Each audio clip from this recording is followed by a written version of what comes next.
Donc bonjour à tous, aujourd'hui nous allons commencer un nouveau cours d'histoire, donc vous allez prendre dans votre cahier une nouvelle page et noter Histoire en haut à gauche dans la marge. Ce cours est particulier puisqu'il ne s'insère pas dans un chapitre, c'est un cours unique, donc qui va durer une séance, qui permet de faire le point sur ce que c'est que l'Organisation des Nations Unies, quand elle est créée et dans quel but, puisque cet événement historique qui ne s'insère dans aucun de nos chapitres de l'année permet cependant de pouvoir comprendre les chapitres d'histoire qui vont suivre, donc vous allez avoir un cours unique sur l'Organisation des Nations Unies qui sera terminé donc à la fin de cette vidéo et à la fin donc de la séance d'aujourd'hui. Vous allez donc commencer par noter le titre, l'ONU et la question de la défense dans le monde.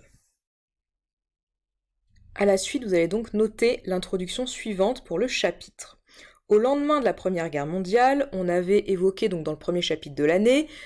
le fait que la Société des Nations, donc la SDN, avait été créée en 1920 dans le but de préserver la paix en Europe. C'est une idée qui germe à la suite de la Première Guerre mondiale, selon laquelle il faudrait rassembler les différents pays d'Europe dans une organisation afin de discuter de la paix dans le monde. Cette organisation est un échec car sans réel moyen d'action, elle ne parvient pas à empêcher les différentes tensions qui se mettent en place dans l'Europe de l'entre-deux-guerres et la guerre qui éclate en septembre 1939. La Seconde Guerre mondiale, cependant, a été un traumatisme énorme pour les sociétés à l'échelle mondiale et va impliquer la réutilisation de cette idée de la Société des Nations, qui est celle d'une organisation visant à préserver la paix, mais cette fois à l'échelle mondiale, avec la création donc de l'Organisation des Nations Unies. Donc ici, vous avez une affiche réalisée donc en 1947 qui illustre plutôt bien l'idée des Nations Unies. C'est l'idée selon laquelle il faut que tous les pays du monde se réunissent ensemble dans une organisation donc commune, ayant pour but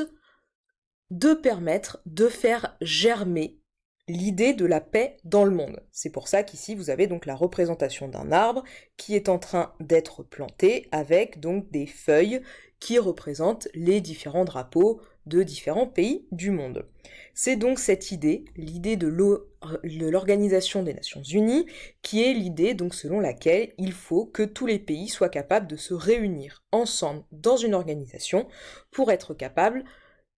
de réfléchir ensemble pour assurer la paix dans le monde, et c'est-à-dire être capable de discuter pour régler les conflits plutôt que de passer donc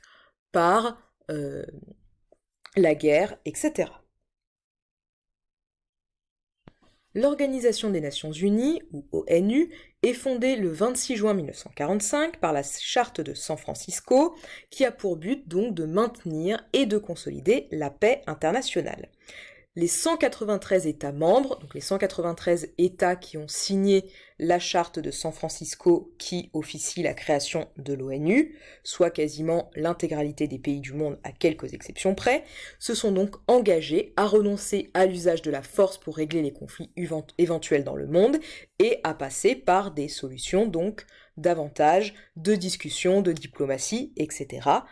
avec l'aide justement de cette organisation. Ici, vous avez donc des extraits de la Charte de San Francisco, donc de 1945. L'article 1 vous dit, par exemple, « Les buts des Nations Unies sont les suivants. Maintenir la paix et la sécurité internationale et, à cette fin, prendre des mesures collectives efficaces en vue de prévenir et écarter les menaces à la paix. Développer des actions de relations amicales fondées sur le respect du principe de l'égalité des droits des peuples et de leur droit à disposer d'eux-mêmes. » Et cette phrase est relativement importante puisque vous verrez que cette idée, on va la retrouver dans des prochains chapitres d'histoire, cette idée selon laquelle tous les peuples doivent être à égalité et avoir le droit de disposer d'eux-mêmes, c'est-à-dire de choisir eux-mêmes leurs dirigeants, etc. C'est une idée très importante qui conduira notamment à la décolonisation, objet de notre prochain chapitre. Le but de l'action de l'ONU, c'est également de réaliser une coopération internationale en résolvant les problèmes internationaux d'ordre économique, social, intellectuel ou humanitaire, en développant et en encourageant le respect des droits de l'homme et des libertés fondamentales pour tous. Cela veut dire qu'au-delà du maintien de la paix, l'ONU a également d'autres objectifs, notamment assurer le respect des droits de l'homme, mais aussi un but de développement social, économique, humanitaire, et cela passe par différents organismes qui dépendent de l'ONU. Là, par exemple, vous avez donc l'UNHCR, qui est donc une agence des Nations Unies pour l'aide aux réfugiés, donc qui aide des personnes là en Éthiopie. Vous avez également un autre exemple donc d'organisation qui dépend des Nations Unies, c'est l'UNICEF, qui est donc le Fonds des Nations Unies pour l'aide à l'enfance, qui permet notamment d'envoyer des bénévoles, de l'argent dans des pays où la scolarité des enfants est compliquée pour aider les enfants à aller à l'école, à avoir accès à une éducation, etc. Vous allez donc noter l'information suivante dans votre cahier. L'ONU intervient donc pacifiquement ou militairement dans 3 domaines principaux. Maintenir et consolider la paix dans le but de préserver la sécurité collective, mais également elle intervient dans le respect des droits de l'homme et également son but c'est de contribuer au développement économique et social avec par exemple des organisations comme l'UNICEF ou dont on a déjà parlé, ou par exemple l'Organisation mondiale de la santé, donc l'OMS. Ici, vous avez préservé la sécurité collective, le mot est souligné puisque vous le retrouverez à la fin dans la fiche de définition du cours donc d'aujourd'hui sur l'ONU. En effet, on retourne donc sur la charte de San Francisco, on voit que en cas de menace contre la paix, de rupture de la paix, d'actes d'agression, l'ONU peut décider d'entreprendre des actions pacifiques. Donc ça peut être des actions de négociation, des actions de médiation, mais également peut entreprendre des actions militaires pour justement préserver la paix. Le Conseil de sécurité, et je vais revenir juste après sur ce que c'est que le Conseil de sécurité, peut entreprendre au moyen de forces aériennes, navales ou terrestres toute action qu'il juge nécessaire au maintien ou au rétablissement de la paix et de la sécurité internationale. Cette action peut comprendre des démonstrations, des mesures de blocus et d'autres opérations exécutées par les forces aériennes, navales ou terrestres de membres des Nations Unies. Je développe un petit peu l'explication sur ce paragraphe. Ça veut dire que dans le but de maintenir la paix, étant donné que tous les pays ont renoncé à l'usage de la force en s'inscrivant donc dans cette charte de San Francisco qui institue la création de l'ONU, ça veut dire que si la paix est menacée, donc si un pays entreprend une action militaire contre un autre pays, si un pays menace les droits de l'homme à l'intérieur de son pays en ne respectant pas les droits de sa population, eh bien l'ONU a tout à fait le droit d'intervenir, et notamment d'intervenir dans le domaine militaire. On va voir que pour ça, l'ONU possède une force d'intervention. Donc cette force d'intervention de l'ONU, c'est ce qu'on appelle les casques bleus. Donc on les nomme ainsi puisque vous voyez que donc, ce sont des soldats qui travaillent pour l'Organisation des Nations Unies et ils ont du coup donc ce fameux casque bleu sur lequel donc on retrouve les initiales UN et ce sont donc des forces d'intervention qui interviennent pour le compte de l'ONU. Mais ces forces d'intervention de l'ONU sous la forme des casques bleus étant limitées, l'ONU peut également demander à un des pays membres de l'ONU d'intervenir, donc c'est une mission qui est confiée à un pays dans le cadre d'un mandat fixé par l'ONU. Donc là par exemple, vous avez l'intervention de l'ONU en République centrafricaine et on vous dit que la France a été mandatée par l'ONU pour assurer cette mission. Donc là, vous avez un extrait d'un article qui était publié donc, sur le site du journal du Figaro, et on vous dit « Jusqu'au bout, la France aura bataillé pour forcer la main du Conseil de sécurité, l'organe suprême des Nations Unies, qui traînait des pieds pour donner le feu vert pour une intervention armée en République centrafricaine. » Donc ici, vous voyez où est située la République centrafricaine. C'est chose faite sur le principe depuis mardi soir. Jeudi jusqu'à 10h, une résolution en ce sens devait être votée à l'unanimité par les 15 membres du Conseil. Et le but, c'était d'autoriser le recours à la force face à une menace avérée contre la paix et la sécurité internationale. L'ONU a donc officialisé le déploiement des troupes panafricaines de la mission internationale de soutien en Centrafrique, la MISCA, donc toutes les missions confiées par l'ONU ont toujours un sigle. Et déjà, il y avait sur place 2500 hommes, ainsi que le déploiement de forces françaises qui ont pour but justement d'aider cette mission qui était déjà établie en Centrafrique. Et le but, c'était de rétablir l'ordre, sécuriser les axes routiers, permettre un accès humanitaire et le retour des populations civiles dans les villages abandonnés, puisque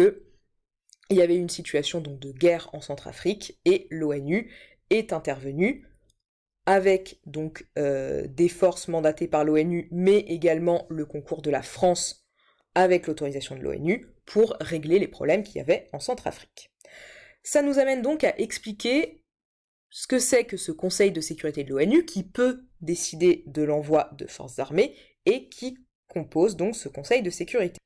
Ici, vous avez donc un organigramme qui vous explique comment fonctionne l'Organisation des Nations Unies. Donc, à la base, vous avez les différents États qui sont impliqués donc, dans cette Organisation des Nations Unies.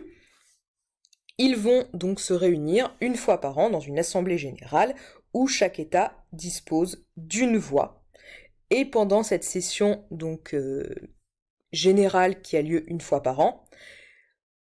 tous les pays vont donc élire le secrétaire général de l'Organisation des Nations Unies, mais aussi une partie des membres du Conseil de sécurité. Le secrétaire général, donc il est élu pour 5 ans et il est rééligible, il supervise notamment les casques bleus qui sont la force armée de l'ONU. Il peut également proposer au Conseil de sécurité de prendre des mesures, mais après c'est le Conseil de sécurité qui va décider de prendre des mesures proposées par le secrétaire général et qui peut décider notamment aussi d'envoyer les casques bleus. Le Conseil de sécurité de l'ONU, il est composé de 5 membres permanents, c'est-à-dire des membres qui auront toujours un siège au Conseil de sécurité. Il s'agit des États-Unis, à l'époque de l'URSS, qui maintenant est redevenue la Russie, de la France, du Royaume-Uni et de la Chine. Il s'agit en fait des pays qui sont sortis vainqueurs à l'issue de la Seconde Guerre mondiale et qui du coup ont pris une place prépondérante dans ce Conseil de sécurité de l'ONU. On le verra juste après, ça a pu être notamment critiqué, cette place très importante de ces 5 membres permanents. Notamment parce qu'ils ont un droit de veto,